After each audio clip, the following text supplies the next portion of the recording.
as I mentioned in the video, this is going to be my view of Bonnaroo. So I'll show you a couple clips of kind of us getting into the festival and a little bit of kind of what the arch looks like, of course. And then we'll go into the video. And then in my future videos, we will have a lot more clips. So check out these couple little clips. Then please watch the video, like and subscribe. Happy Bonnaroo. Hey, yo, remember when earlier I said we were like about to go in and stuff? That was about half hour, 45 minutes ago. And I thought that because there was a hill and I was like, oh, so we're going to go in to the festival because it'd been 3 hours. But now that it's been closer to 4, I realized that was incorrect earlier. So we're on a road to a place that may or may not be Bonnaroo. It's just like we're in the town, but yeah. Talk to y'all later. Bonnaroo. So, came out here to Bonnaroo. And we figured we'd go into the Bonnaroo Arch. We'd go check that shit out because it's legendary. It's something that we all wanted to do. And so because we 6 hours in the line. And so it burned down, so they decided to rebuild it. And instead of rebuilding it, they put up a projector and just fucking shot that shit in a bunch of fucking plywood boxes. This is what they came up with, cause that's okay. My hopes and dreams don't mean anything to anyone.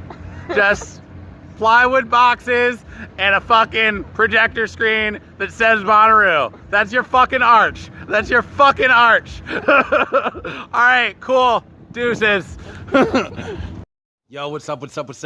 It's your boy, JoJo Heart Attack here, and I am here to talk to you about Bonnaroo and some of the things that happened there for me. Bonnaroo is a music festival. I talked about it in some previous videos, and it's super intense, super great, super amazing. Post Malone was there, Cardi B was there, freaking Millennium was there. Millennium. I had to do that, but there was Liquid Stranger. There were so many amazing groups there. Tons of art, tons of pretty much everything. And for me, it was an incredible experience. So I'm going to show you some video clips about it and talk about it a little bit. First of all, I plan on talking about kind of the wait, getting in there, kind of the basic schematics of the event. Second of all, I will kind of along with that talk about the layout.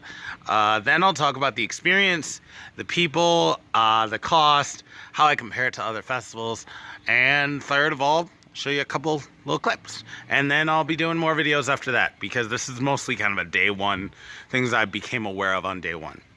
So, try to get my head in front of the light so it doesn't look ridiculous. Getting there. For me, it was 13 hours. I get that that's different for everybody, but for me, it was just 13 hours. That was a long distance for me, but not a super huge deal. There isn't a lot of stuff in Iowa, so it wasn't that big of a problem.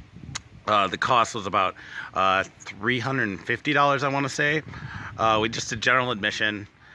The only problem was I get there. I get into, I want to say it was in Manchester, the town that it was in.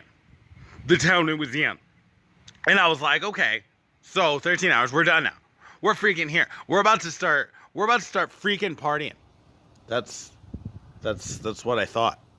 That's what I believed in my heart. But then 5 hours of waiting. I actually thought about leaving. Like we as a group were like screaming in the car, like thinking about actually going home because we'd never waited that long to get into a festival. Then as that kept going on, like we waited in the line. I remember this cop stopped us and he's like, oh, he didn't like stop us, but he like waved us down and he was like, yeah, you excited for the festival? I'm like, excited for what? I don't even know where I'm going anymore. Like it'd been like 4 hours at that point. Every turn over a hill like made us think that we were going to be there, but we weren't. So that was that. Then we got organized. Staff was super nice. Staff got set up and everything in our camp spot. We got 2 camping passes, or 2 car passes, which gave us a spot for our cars and everything. You can camp without a car.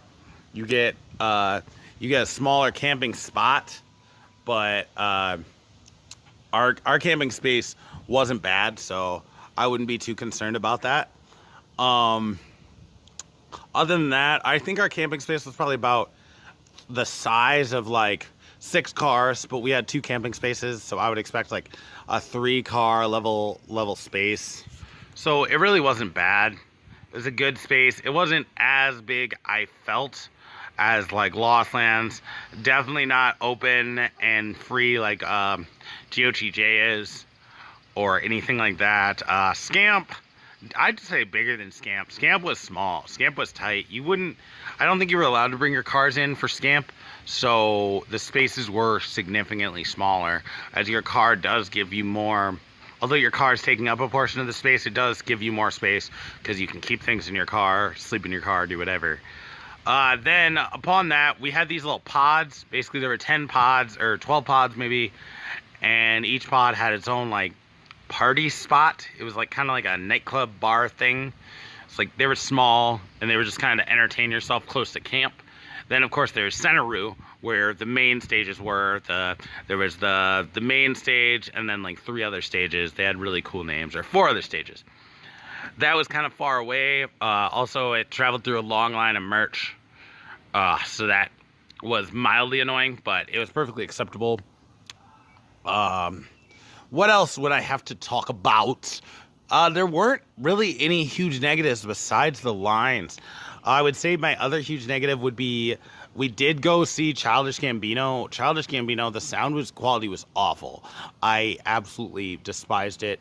It was bad in every way. Like, there's no way. If you were up front, maybe, I'm sure the sound was great. But at any concert, the sound's great. If I put my J-Dub speaker to my ear, it sounds great. But if it's across the room, it's not that good, and I'm mad because I paid $60 for it. Same way I would react with this event. The sound quality on main stage was bad. Considering the number of people, it was hard to hear good quality sound towards the back or even in the center of the crowd. So there was that. Yeah, that's pretty much all I'm going to talk about in this particular video. Oh, and you can't forget this with Bonnaroo. The vibes were incredible. As somebody who's been to the Gathering and the Juggalos, the freaking family atmosphere that was there was amazing. It was probably, I would actually have to say, above the Gathering and the Juggalos as far as good vibes. Because, there wasn't really that, the Gathering of the Juggalos definitely has an element of like, are you a juggalo? Are you juggalo-y enough? Whereas Bonnaroo didn't have that, because that's just not what they do. And seriously, if I can't get this light out of the background, I will freak out. But that's the video for today. We're gonna have another video tomorrow, or probably Saturday, and then we'll have like a 3rd video, maybe a 4th, and then we're gonna be starting to get ready for Basewoods. And then we'll just be going from there. So, yeah. Deuces.